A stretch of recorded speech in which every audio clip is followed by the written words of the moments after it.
Once in a valley of rolling green hills, a farmer named Jory lived in a small cottage. Jory was known for his golden wheat and his tall, straight corn. Every morning, he woke with the sun to pull weeds and water his sprouts. His hands were rough from the soil, but his pantry was always full of the harvest's bounty. One afternoon, while Jory was resting his back against an ancient gnarled oak tree at the edge of his field, something strange happened. A rabbit, sprinting across the meadow at top speed, failed to see the tree. With a sudden thud, the rabbit struck the trunk and fell still. Jory blinked in surprise at the unexpected gift. Jory carried the rabbit home and cooked a delicious, hearty stew. As he ate, he began to think.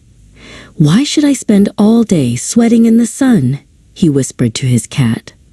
"The tree did all the work for me today. If I just wait by that tree, surely more rabbits will do the same." The next morning, Jory did not pick up his hoe. He did not check his irrigation.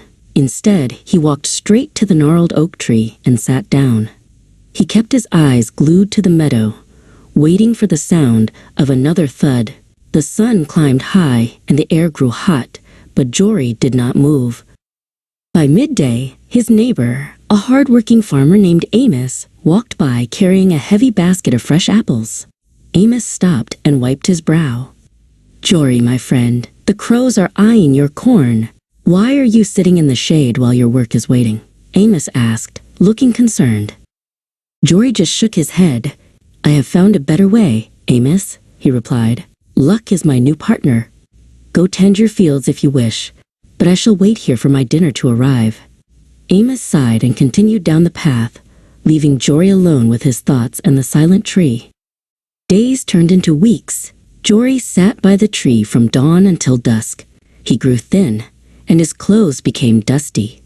He watched many rabbits play in the distance, but not one of them ran into the oak tree. They hopped through the clover and nibbled on the grass, staying far away from the heavy trunk. Jory's once beautiful fields began to change. Without his care, the golden wheat was choked by prickly thistles. The tall corn stalks turned brown and bent toward the dry earth. The vibrant green valley was becoming a graveyard of weeds, but Jory refused to leave his post by the tree.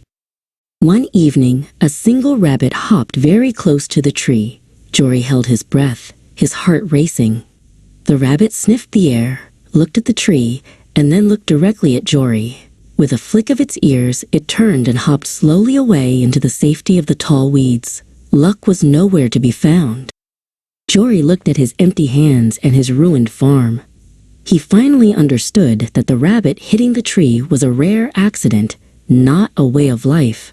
He stood up, his legs shaky, and walked to the fence to pick up his old hoe. "Luck may visit once," Jory muttered, "but hard work stays to feed you."